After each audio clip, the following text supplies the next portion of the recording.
Buenas noches, amigos y amigas, ¿qué tal? Bienvenidos y bienvenidas. Estamos en Gen TV Opiniones. Hoy vamos a abordar uno de esos temas que nos encanta aquí en Gen TV, porque son de esos temas que nos hacen crecer como seres humanos y nos hacen mostrar el mejor lado, porque queremos hacer de nuestro mundo algo mejor para la gente. Estamos esta noche con una gran amiga, Lorena Frías, directora del Instituto Nacional de Derechos Humanos de Chile. Bienvenida. Muchas gracias. Y también nos acompaña el señor Procurador de Derechos Humanos, David Morales. Bienvenido, Procurador. Gracias, Luis. Buenas noches, Lorena. Un saludo a la audiencia que nos sigue esta noche en Gen TV. Bueno, y es que en el marco de la visita de la presidenta Michelle Bachelet, de la presidenta de Chile, Michelle Bachelet, este día se realizó una agenda de trabajo por el tema de los derechos humanos. Esto pues lo llevó a hacer unas visitas muy interesantes. Hay una nota que nos ha preparado el equipo de prensa sobre lo que ha acontecido durante este día. Veamos la nota. El asesino le dieron 1000 colones que asesinara a Monseñor Romero. Gran sacrilegio que estaban cometiendo por defender. Reconocer y acompañar el dolor de las víctimas y familiares de desapariciones forzadas en el país fue el objetivo con el que la directora del Instituto de Derechos Humanos de Chile recorrió junto a su homólogo salvadoreño y las madres de los desaparecidos el monumento a la memoria, verdad y justicia en el Parque Cuscatlán. Con contextos distintos, aquí hubo una guerra, en Chile hubo una dictadura, tenemos de todas maneras sintonía con el dolor de las víctimas, de los sobrevivientes, de las familias y con la demanda de verdad, justicia y reparación. Son procesos siempre lentos, son procesos en los que la sociedad civil juega un rol fundamental, como se ve aquí también con este mural. La directora del Instituto de Derechos Humanos de Chile vino a El Salvador como parte de la comitiva que acompañó a la presidenta de la Nación Sudamericana, Michelle Bachelet. Durante su estadía, se firmó un importante convenio de cooperación entre ambas instituciones.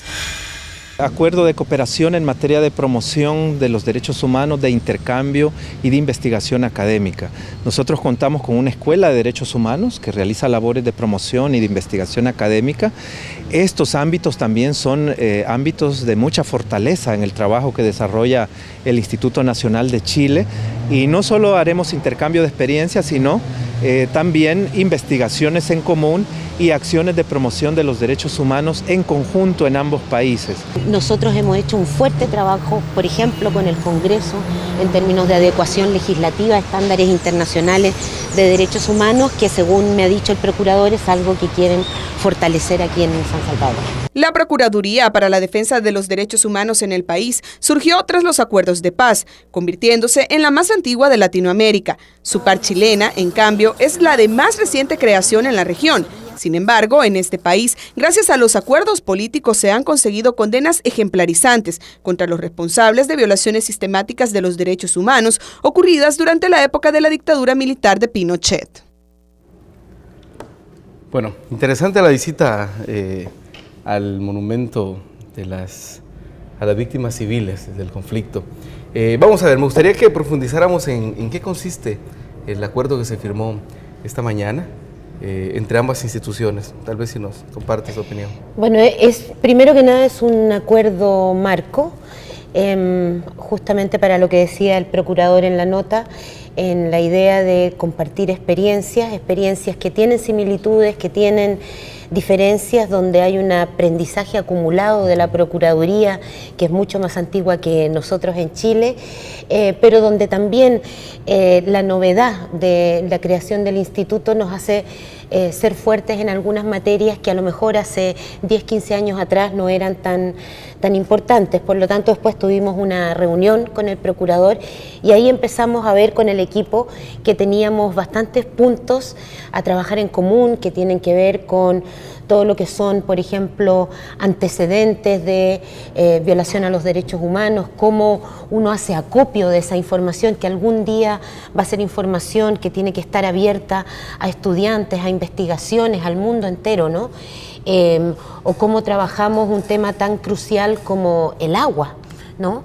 Que escasea en el mundo, pero además donde, por lo menos en el caso de Chile, que es único en esta materia, está absolutamente entregado al mercado, con el impacto que eso ha tenido en la población. Bueno, aquí también están viendo eso, y en base a eso, bueno, vamos a establecer una agenda con puntos específicos para el trabajo. Procurador, por lo visto se abre un mundo de oportunidades con esta alianza. Claro, conversábamos con Lorena, con Inés, la embajadora de Chile acá en El Salvador, las posibilidades de este intercambio, de esta cooperación. La miramos en el marco de la cooperación sur-sur entre El Salvador y Chile, sin perjuicio de otros intercambios bilaterales. Y como decía Lorena, ha sido extraordinaria la coincidencia de las agendas, de las problemáticas, desde las particularidades en que cada país lo enfrenta. El tema del agua fue uno, el tema de los derechos de la mujer, particularmente derechos de la mujer en la aplicación de la justicia penal, que es un tema que estamos viviendo nosotros a partir de problemáticas como la violencia contra las mujeres o la criminalización absoluta del aborto, la situación de las mujeres trabajadoras del hogar también, que es una situación casi de esclavitud moderna en la cual coincidimos con esfuerzos en ambas instituciones, entre otros temas, ¿no? El agua fue uno de los temas centrales, y también los derechos de las víctimas en casos de graves violaciones a derechos humanos que constituyen crímenes internacionales, desapariciones forzadas, ejecuciones arbitrarias, que las sufrimos durante la dictadura en Chile, durante la guerra civil y la represión política en El Salvador, y en el cual las víctimas siguen todavía en gran medida discriminadas, sin acceso a la verdad, a la justicia, a la reparación, la preservación de la memoria, de los archivos históricos. Ahora que yo escuchaba en nuestra reunión de trabajo a Lorena, sentía que nos iba dando muchas luces de la experiencia chilena en estos temas que potenciarían nuestra posibilidad de trabajo en El Salvador. Yo creo que se nos abre una oportunidad, como usted decía, Luis, de mucha riqueza para fortalecernos mutuamente. ¿Qué similitudes podemos encontrar? Aunque sabemos que, como lo decías en la nota, fueron situaciones diferentes, pero ¿qué similitudes podemos encontrar entre ambos países? Si no me equivoco, yo creo que una grande que marca el proceso de transición o de construcción democrática tiene que ver con cómo salimos de estos periodos. En el caso chileno salimos con una población prácticamente dividida, 50 y 50, en apoyo del régimen militar de la dictadura, que condicionó la gradualidad con la que se ha llevado adelante el proceso de verdad, justicia y reparación, porque evidentemente habían poderes todavía muy fuertemente arraigados. Tengo la impresión de que en El Salvador los acuerdos de paz también dan cuenta de una situación, digamos, que mantiene un cierto empate, por decirlo de alguna manera, que también se ha reflejado en los procesos de verdad, justicia y reparación. Por ejemplo, ahí si vemos, hace poco tuve acceso a un archivo, es el mapa de cómo, que digamos la fotografía de cómo terminó la guerra en El Salvador, y ahí están y firmados por los que estuvieron en el proceso de finalización del conflicto. Está firmado el mapa haciendo constar de las zonas liberadas, digamos, donde estaba la presencia de la guerrilla, y las zonas que tenía dominio total el ejército. Y prácticamente había un empate, como tú lo planteas, en el sentido de que se terminó la guerra en una negociación así, mitad y mitad. Y eso yo creo que condiciona mucho los procesos, porque finalmente te toca construir en democracia una hegemonía respecto del reconocimiento y el valor de los derechos humanos, que en circunstancias donde hay claramente un sector que pierde es mucho más rápido, ¿no? Claro. Entonces yo creo que ahí hay un punto de coincidencia. Y eso hace que sean más lentos también los procesos. Es que sean más lentos. Ahora, en derechos humanos siempre uno tiene que tener la paciencia como estrategia. Como guía. Ahora, ¿la visita cómo ha estado?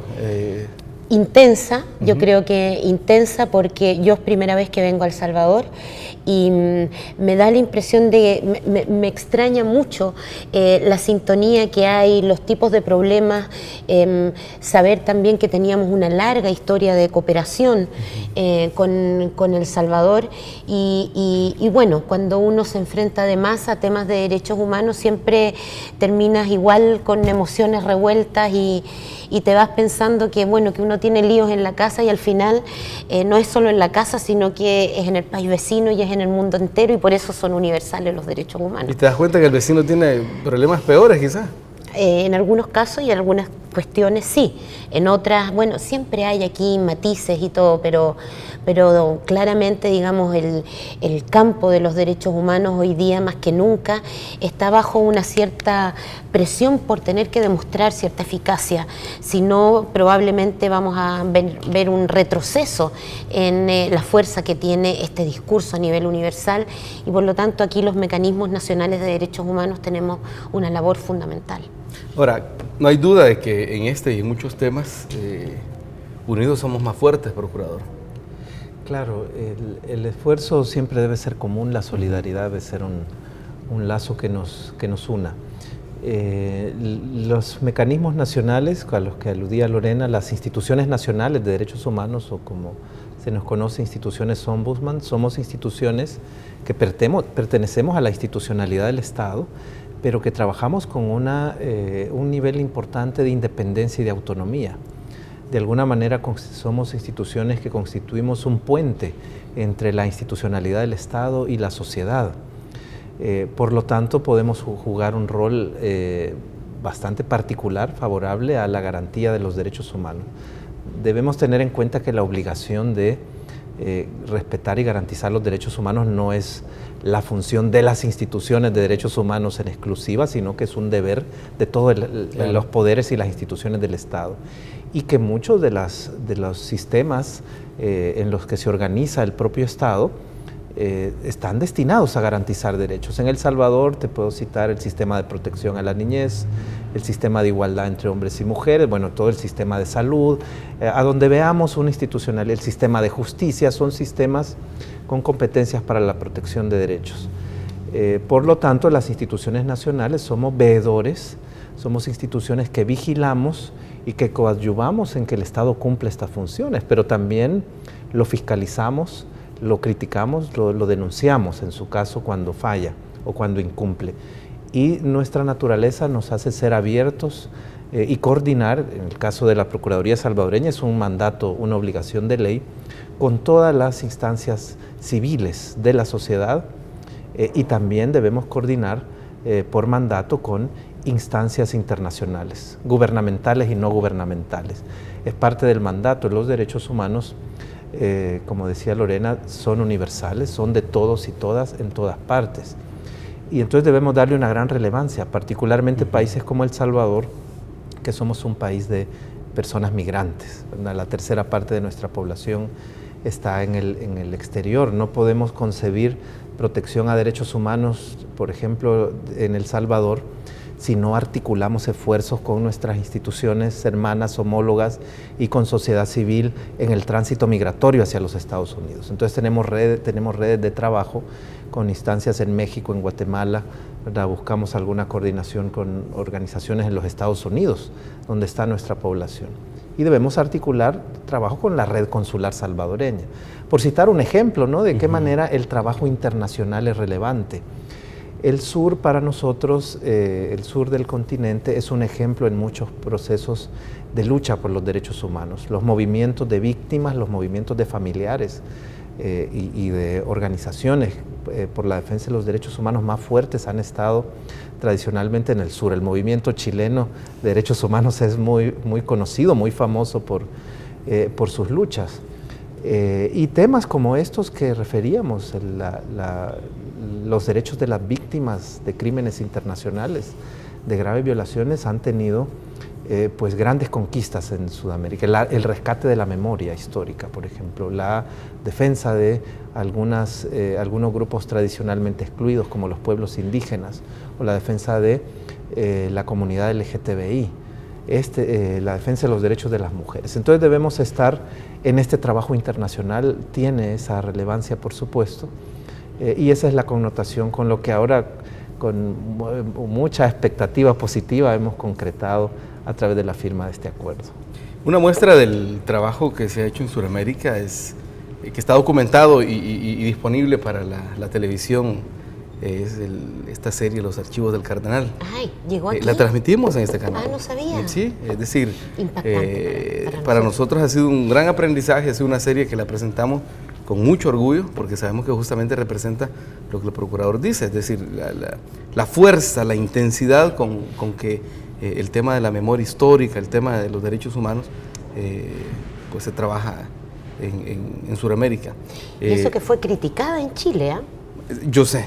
Fue criticada en Chile y sin embargo, porque era un trabajo para televisión, entonces hubo mucha resistencia y sin embargo uno de los temas pendientes es cómo esa memoria pasa a las nuevas generaciones en los formatos disponibles. Justamente. Así que bienvenida fue, por lo menos nosotros desde el instituto la defendimos por eso mismo. Y nosotros aquí, insisto, la transmitimos con mucho orgullo porque sabemos que son de esos temas donde los medios de comunicación tenemos el gran reto de asumir ese tema con seriedad.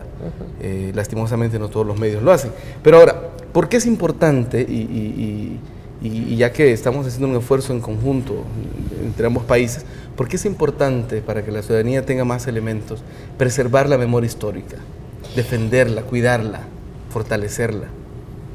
Yo creo que es importante, para no ponerlo en código de obligaciones jurídicas, me parece que es importante porque finalmente los países se construyen y las sociedades se construyen desde un pasado que permite proyectar ese futuro.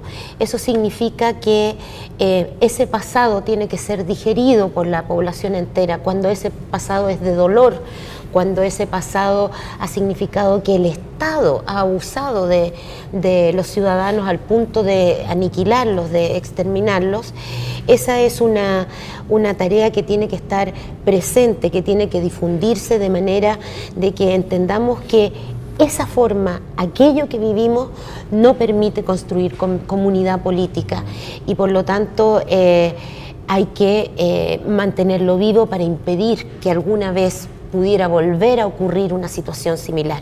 Yo creo que eso es lo más importante, darnos cuenta de que en ese entonces rompimos las bases de nuestra comunidad política y que el camino de la verdad, la justicia y la reparación es justamente un camino de recomposición de esa comunidad política y que nos permite volver a ser los soberanos y las soberanas de nuestros destinos dentro de esa sociedad.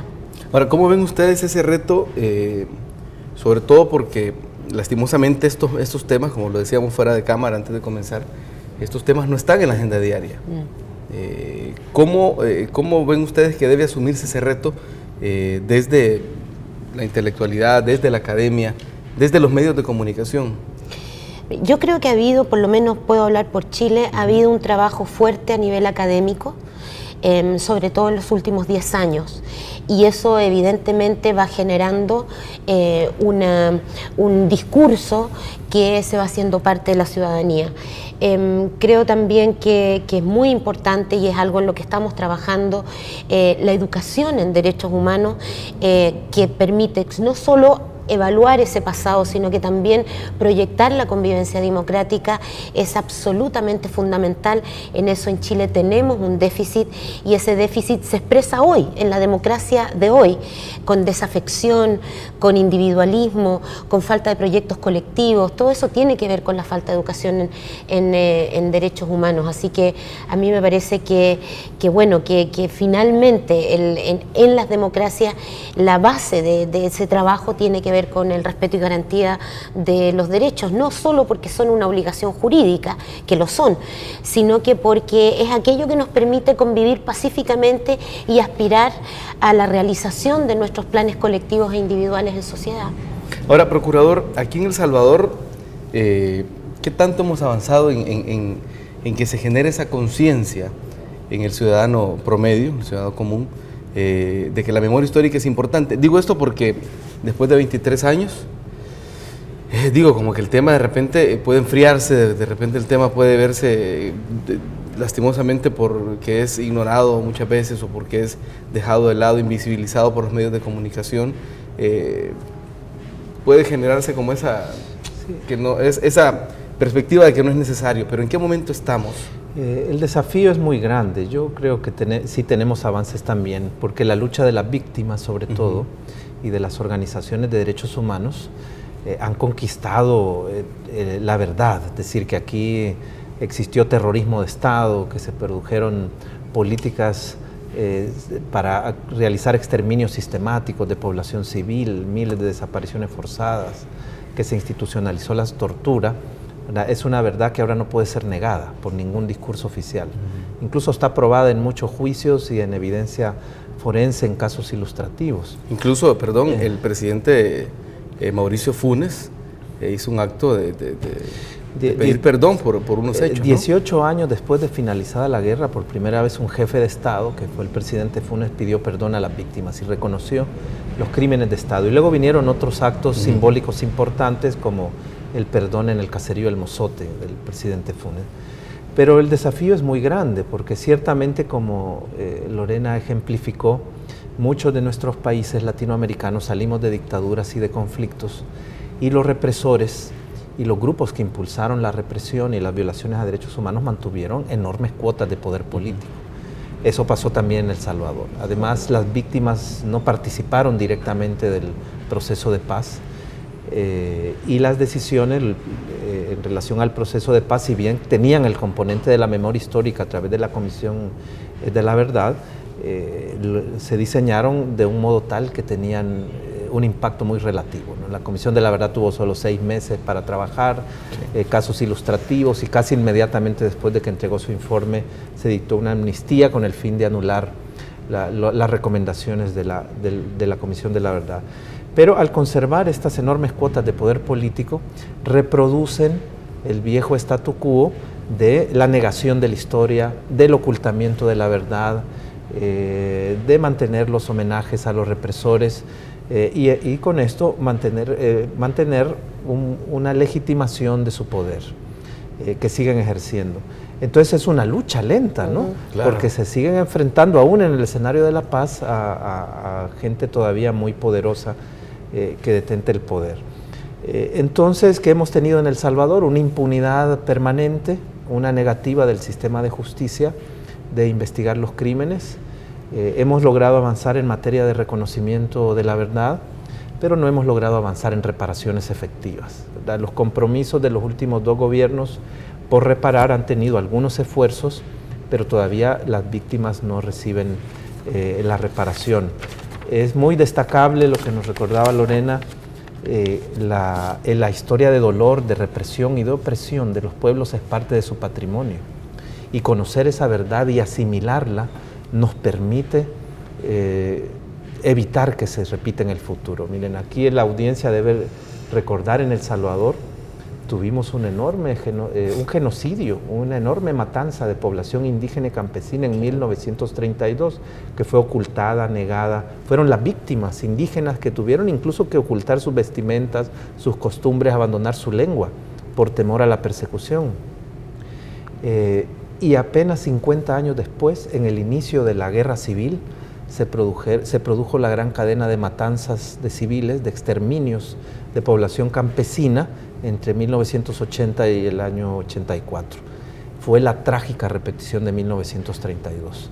Repetimos un genocidio en menos de 50 años.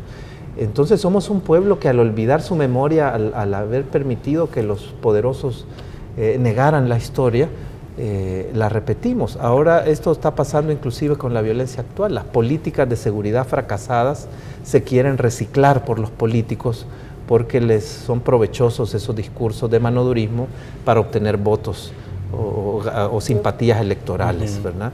Y no importa que hayan fracasado 3 o 4 veces, a veces se tratan de repetir con esos fines.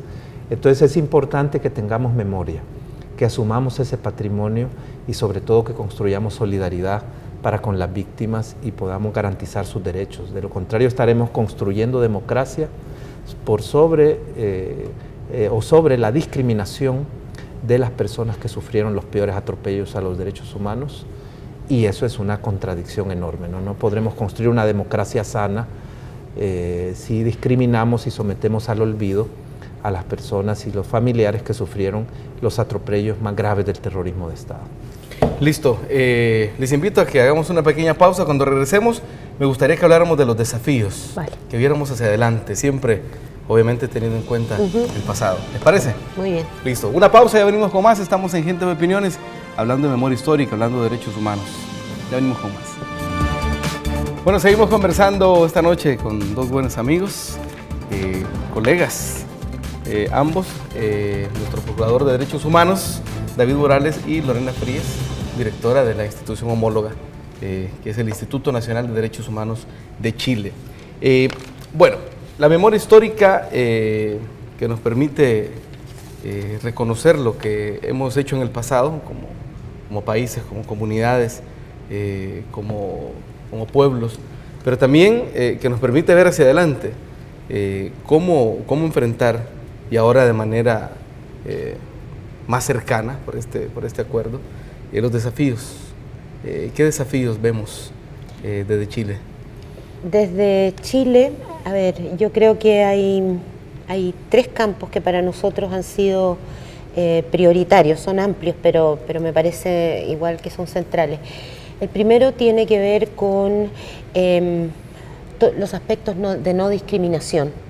En Chile durante mucho tiempo la idea de igualdad se ha asumido como la idea de los iguales a, no en términos de equiparación en el acceso a derechos, sino que más bien de negar las diferencias. Eso es una herencia de la dictadura. Entonces no hay diferencias, no hay pueblos indígenas, no hay mujeres, no hay niños, somos todos personas. Y el punto es que el concepto y la idea de igualdad justamente se nutre de esas diferencias para lograr el acceso igualitario al goce y ejercicio de derechos. Allí hay un campo. Chile es un país que no tiene medidas de acción afirmativa respecto de ningún grupo discriminado históricamente. No hay pueblos indígenas en nuestro Parlamento, no hay, las mujeres son la tasa más baja de participación política de América Latina. Tampoco hay ahora recientemente, desde el año pasado, que tenemos una ley de no discriminación, pero muy acotada. Por lo tanto, hay un gran campo ahí de reconocer que la diversidad y la diferencia enriquecen la democracia y requieren de herramientas para salir adelante cuando esas diferencias se jerarquizan en la sociedad. Ese es un primer tema. El segundo tema, que deviene del modelo económico en el que hemos vivido desde la época de la dictadura hacia adelante, más humanizado, menos humanizado, pero el mismo, son el reconocimiento y el ejercicio de los derechos sociales. En Chile la Constitución de la dictadura no reconoce más que el acceso al derecho, y eso significa el sistema público, sistema privado, sabiendo que finalmente los que pagan tienen calidad y los otros se satisfacen con lo que haya dentro del campo público. Y allí constituir esas prestaciones sociales en derecho es todo un desafío. Y el tercer elemento tiene que ver necesariamente con el pasado, y digo necesariamente porque las dictaduras, las guerras no son traídas de otro lado, son productos de nuestra historia, y por lo tanto lo que vimos durante la dictadura es una exacerbación de un estado de cosas anterior también.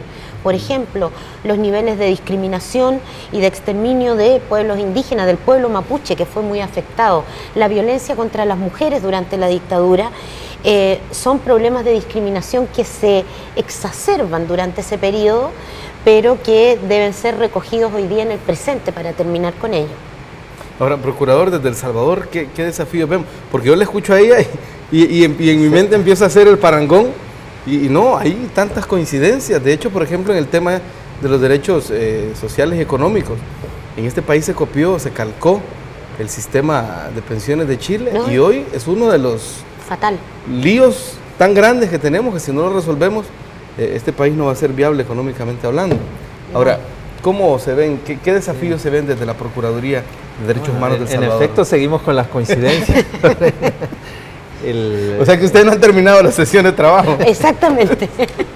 Nos estamos conociendo y entre más nos conocemos, más nos parecemos, ¿no?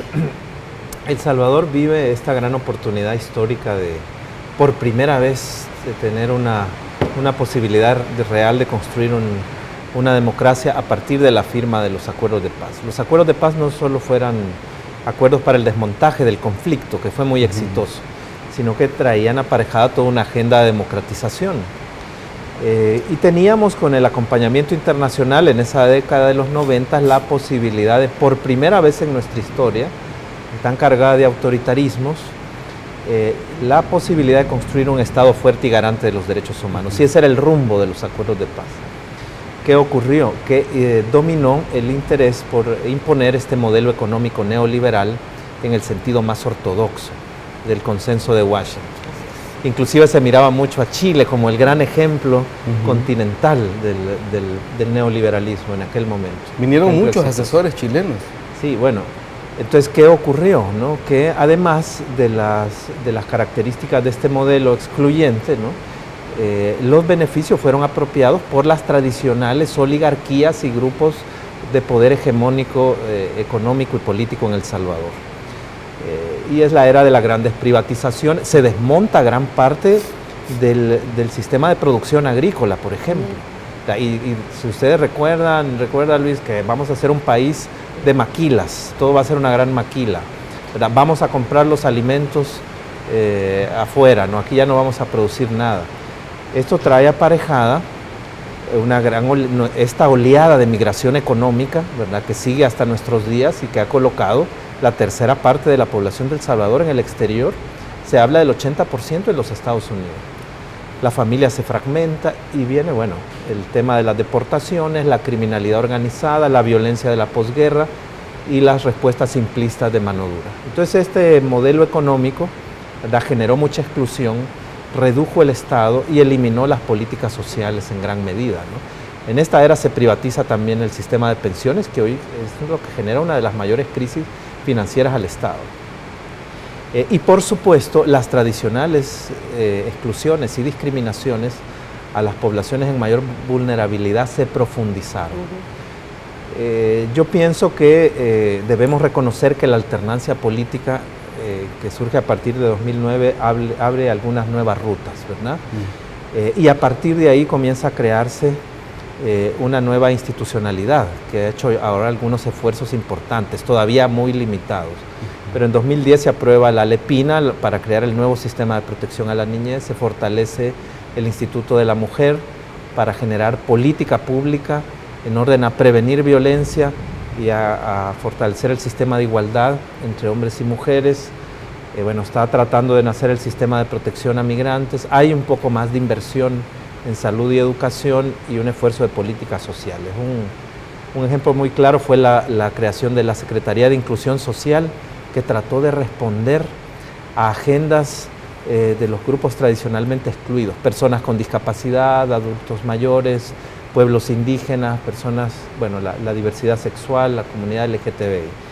Cada agenda de esas tenía deudas históricas enormes y la Secretaría de Inclusión no logró también tener los recursos para... Pero hay una ruptura, hay un cambio por ahí importante. El Estado no ha tenido los recursos para despegar en esto, ni ha sido todavía capaz de cambiar las estructuras económicas tan desiguales. Sobre todo porque fue diezmado durante esa misma época, reducido a su casi mínima expresión. Entonces la delincuencia, la migración crecen, la juventud y la niñez son abandonadas a su suerte, al punto que ahora estamos perdiendo nuestra oportunidad del bono demográfico, ¿no? Y ahora hay que reconstruir ese tejido, hay que hacer inversión social, debemos crear políticas en orden a garantizar los derechos económicos, sociales y culturales y sacar de la exclusión a estas poblaciones discriminadas. Así que ante situaciones críticas del país como la migración, la violencia, el cambio climático u otro tipo de factores, sufre las peores consecuencias. El Salvador no va a poder hacer esto, ¿verdad?, si de alguna manera no enfrenta su tradicional composición político-social, donde pequeñas élites se apoderan de la gran mayoría de la riqueza nacional. Hay una consultora norteamericana, por cierto, que está en los últimos años monitoreando las concentraciones de la riqueza en el mundo y en la región. Y la categoría que utiliza es la de los ultra mega ricos. Entonces esta consultora en su último informe ha detectado una concentración en El Salvador, ¿verdad?, de 155 ultra mega ricos que juntos acumulan una disponibilidad de más de 21.000 millones de dólares. Pagarían la deuda externa y les sobrarían 6.000 millones de dólares todavía, ¿no? Y aún así estamos hablando que no debemos crear impuestos, que los grandes empresarios son intocables, que no debe haber reforma fiscal y que todo es problema de mal gasto del Estado. Obviamente debemos hacer transparencia, responsabilidad fiscal y eliminar el mal gasto y combatir la corrupción sin cesar, aún hoy, ¿verdad? Pero también, ¿verdad?, somos un país que tradicionalmente, según los especialistas, el 40 o 50% del impuesto al IVA lo evade cada año o lo elude. Entonces solo ahí tendríamos una cantidad tan grande de millones de impuesto al IVA que se evade, que es un ilícito evadirlo, ¿no?, y que si se recuperara podría permitir financiar para atender la crisis de las pensiones, para incrementar la inversión en salud o educación, para atender las agendas desfinanciadas de las poblaciones en vulnerabilidad, para financiar la política integral de seguridad, para prevenir la migración con inversión social en los territorios. Entonces el tema de la reforma fiscal, siendo nosotros uno de los países con una de las cargas fiscales menores en toda la región, ¿no?, es un tema central para los derechos humanos. Yo lo digo cada vez que tocamos el tema de la seguridad o que tocamos el tema de la crisis de las pensiones, que está sobre todo golpeando no solo las finanzas, sino que a la población de personas adultas mayores, por ejemplo. Entonces, y amenazando a la futura, ¿verdad? Entonces tenemos desafíos que tienen que ver con problemas estructurales que en algún momento, ¿verdad?, potenciados por la represión y la violación a los derechos políticos, generaron una guerra civil. Resolvimos la guerra civil, pero no las causas. Y luego, por intereses de poder de pequeñas élites, pero muy poderosas, ¿no?, y de intereses transnacionales, repetimos el modelo en la posguerra, ¿verdad?, y no hemos resuelto esos problemas. Y hoy pagan el costo las poblaciones más vulnerables. Entonces la lucha por los derechos humanos debe también enfocarse hacia las políticas públicas, ser críticas de ese statu quo y exigir reformas profundas. Bueno, Monseñor Romero llamaba a reformas profundas, audaces, inmediatas y urgentes que la patria necesita. Así era la frase de Monseñor Romero. Entonces esto sigue siendo tan vigente, ¿no?, en la voz profética de Monseñor. Y ese es un punto que lo tenía listo para mencionarlo, que afortunadamente tenemos un faro luminoso y que, bueno, desde aquí de El Salvador creo que nos ilumina a toda América Latina y al mundo, que es Monseñor Romero. Justamente porque como lo acaba de apuntar el procurador, sus palabras uno las escucha, las lee y pareciera que las dijo ayer, hoy mismo. ¿Qué oportunidades también tenemos, procurador? ¿Qué valores, qué luces, como en este caso la de Monseñor Romero, tenemos para aprovechar y compartir en este caso con Chile? Bueno, yo creo que ambos pueblos y los pueblos latinoamericanos tenemos estas historias cargadas de dolor, de dictadura, de abuso a los derechos humanos, de negación de los derechos económicos, sociales y culturales, etcétera. Pero es tan relevante conocer esta historia de dolor precisamente porque ella también representa una historia de resistencias y de profundas luchas. Yo lo digo cada vez que tocamos el tema con nuestros pueblos indígenas, con las organizaciones y los pueblos indígenas. Son el ejemplo de los pueblos que sufrieron el exterminio, la persecución, la exclusión, la negación a su propia identidad y autodeterminación, pero también son el ejemplo de la resistencia, de la lucha, ¿verdad?, de la preservación de sí mismos a pesar de todo. Entonces también nuestra memoria histórica está cargada de luchas importantes, heroicas, de resistencias, ¿no? Yo creo que la fuente más inagotable de humanidad, de solidaridad y de capacidad de construir democracia la encontramos en la experiencia de las víctimas de violaciones a derechos humanos, que se organizan, las madres que no olvidan a sus hijos, los pueblos indígenas que luchan, los defensores y defensoras del medio ambiente, ¿verdad?, que están contra los más poderosos de su tierra, los que tienen las armas y el dinero y el control del Estado, y a pesar de todo plantean sus agendas y generan cambios, generan incidencia política y exigen leyes y van, bueno, el movimiento de mujeres en América Latina ha sido extraordinario, tiene conquistas de legislación, de política pública, porque a fuerza de lucha, ¿verdad?, ha conquistado esos espacios. Entonces, aquí hay un gran potencial. En El Salvador también tenemos esto, y creo que vivimos un momento similar al de los 90, donde han surgido, con los espacios que generó la alternancia política, nuevas leyes, nueva institucionalidad en niñez, en mujer, en medio ambiente, ¿no?, en migración, y algunas políticas que pueden permitir construir un nuevo Estado, pero con todos estos desafíos de la violencia, la falta de una reforma fiscal más profunda, etcétera, etcétera. Ahora, desde Chile, ¿qué oportunidades se ven? Y eso me gustaría que lo habláramos cuando regresemos de una pausa, porque me están ahí diciendo que vayamos a unos importantes mensajes. Pero cuando regresemos, la misma pregunta, pero para que la conozcamos desde la realidad chilena. Ya regresamos con más. Estamos en Gente de Opiniones hablando de memoria histórica y derechos humanos. Bueno, seguimos conversando muy alegremente, muy amenamente sobre derechos humanos, sobre memoria histórica y sobre todos los desafíos. Pero tenemos imágenes de la visita que hiciera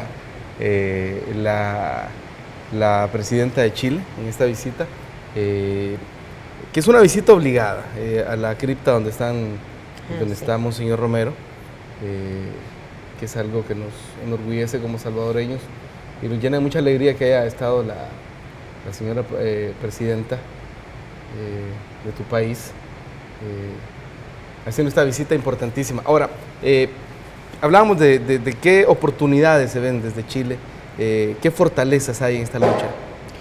Yo creo que la primera, y que la señala David, es que la ciudadanía, las organizaciones de víctimas son un actor relevante en las posibles transformaciones. Pero creo además, y la conquista de los derechos humanos tiene mucho que ver con esas luchas, pero también creo que estamos en un momento en que ya el dogma del neoliberalismo empieza a ser cuestionado y por lo tanto algo que ya se había naturalizado empieza a resquebrajarse, y con eso la posibilidad de reformas en el sentido de lo que decía David. No hay posibilidad de avanzar en derechos sociales si no es aumentando la carga tributaria. Eso lo ha entendido la presidenta Bachelet en Chile, que hizo una ardua lucha el año pasado por aumentar la carga tributaria de manera de poder financiar una reforma a la educación, que es clave para el acceso, digamos, a educación gratuita y de calidad para todos los chilenos y chilenas. Entonces yo creo que hay una oportunidad de contexto que tiene que ver con el fin del reino del neoliberalismo como dogma, y creo también que hay por lo menos en el caso chileno, hay un despertar de la ciudadanía que empieza a estar consciente de que no es objeto de asistencialismo, sino que es sujeto de derecho, y eso es tremendamente movilizador para los cambios que hay que enfrentar para hacer de esto una sociedad más justa. ¿Cuál debe ser entonces la actitud de la ciudadanía frente a este tema? Yo siempre he creído que la actitud de la ciudadanía no puede ser pasiva. Tiene que ser una actitud de diálogo, tiene que ser una actitud de presión, tiene que ser una actitud de organización, de articulación, de exigencia, porque es en esa medida los derechos no se regalan, se conquistan, y en esa medida es la ciudadanía la que tiene que poner también un elemento de presión para que los estados podamos avanzar, ¿no es cierto?, en el reconocimiento y protección de los derechos. En El Salvador, procurador, la importancia de que la gente participe y tome este tema como suyo. En El Salvador hemos sido muy golpeados en ese sentido, dada nuestra historia de represión y de violaciones a derechos humanos. Nosotros no tuvimos un periodo acotado, delimitado de dictadura o de guerra sucia. Prácticamente todo el siglo XX es una historia permanente de represión política, de violaciones a los derechos humanos, en algunos momentos exacerbada, ¿no?, con el genocidio del año 32, la gran represión política contra insurgentes, y el gran movimiento social que surge en los años 70 fue prácticamente exterminado, ¿no? O fueron asesinados por escuadrones de la muerte y la represión, o tuvieron que irse al exilio, o tuvieron que incorporarse a las guerrillas y se fueron a las montañas a la insurgencia. Entonces el movimiento campesino, obrero, estudiantil, profesional de aquel momento es prácticamente desarticulado, el tejido social se rompe. Y luego tenemos 12 años de guerra. Todo gira en torno a la insurgencia y la contrainsurgencia. De tal manera que hemos sido un pueblo muy castigado y esto ha afectado notablemente la organización. Sin embargo, hay experiencias positivas. Es la rearticulación de esfuerzos del movimiento social en determinados momentos después del proceso de paz que evita, por ejemplo, que se profundice la era de las grandes privatizaciones. Se privatizan muchos servicios esenciales del Estado, la telefonía, la electricidad, etcétera, pero cuando se quiso avanzar a la privatización de la salud y a la privatización del agua, hemos tenido luchas bien importantes del movimiento social. Y ahí hemos tenido estas experiencias de articulación y de respuesta. Sin embargo, nos hace falta muchísimo, ¿no? El movimiento sindical está muy fragmentado, muy dividido. El movimiento de derechos humanos requiere más apoyos. En la Procuraduría hacemos lo posible, pero creo que está surgiendo, ¿no? Está poco a poco esto formándose, la participación política, el uso de el derecho a opinar, a la libertad de expresión con las nuevas tecnologías, está rompiendo también el tradicional esquema de las grandes corporaciones mediáticas que han dominado en la historia del país y que prácticamente no siempre reflejan la voz de todos los sectores y actores de la sociedad, ¿no? Y que es una voz como también muy conservadora, espacios muy conservadores. Ahora el surgimiento de nuevos medios, las redes sociales, ¿verdad?, está permitiendo nuevos escenarios de discusión. Entonces creo que vamos avanzando en ese sentido. Hay más tolerancia política pese a la polarización. Sí. Se dicen de todo, pero terminan juntos en la asamblea y tienen que tomar decisiones. Y bueno, ya no llegamos a los niveles de violencia que se generaron en el pasado. Entonces creo que tenemos espacios que podemos ir aprovechando, aunque nuestro movimiento social sigue estando todavía muy fragmentado, muy disperso. Bueno, obviamente este acuerdo plantea más fortalezas. ¿Qué se puede ver dentro de esas fortalezas al estar trabajando de manera coordinada?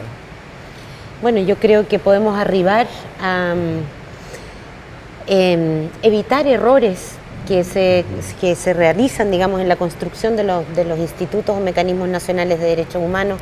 La Procuraduría tiene una larga existencia, insisto, y por lo tanto tenemos mucho que aprender de ellos. A la vez creo que nosotros en Chile estamos en una construcción institucional muy flexible, muy abierta, no son aparatos pesados, digamos, dentro de la burocracia del Estado. Eso nos permite reaccionar oportunamente a cuestiones y yo creo que hay una muy buena sinergia que podemos ir construyendo con el trabajo que realiza la Procuraduría, y así lo espero. Perfecto, yo pues no tengo más que agradecerles el que hayan aceptado esta invitación. Y reiterarles que este espacio está abierto. Espero que nos encontremos pronto. Ojalá. Para seguir hablando del camino que hay que andar y de algunos pasos que se vayan dando en esa línea. Procurador, muchas gracias. Muchas gracias, Luis, gracias, Lorena, y gracias a la audiencia que ha seguido la entrevista. A ti, muchas gracias también, y espero que le estén pasando bien aquí en El Salvador. Muy bien, yo quiero mandar un fraternal saludo al pueblo salvadoreño, del cual he sentido, digamos, el cariño y es retribuido, y ojalá podamos hacer muchas cosas en conjunto. Listo. Y a ustedes, amigos y amigas, les invito para que se queden con la programación de Gente Ve, porque se lo garantizo. Hay mucho más para todos y para todas. Pasen buenas noches.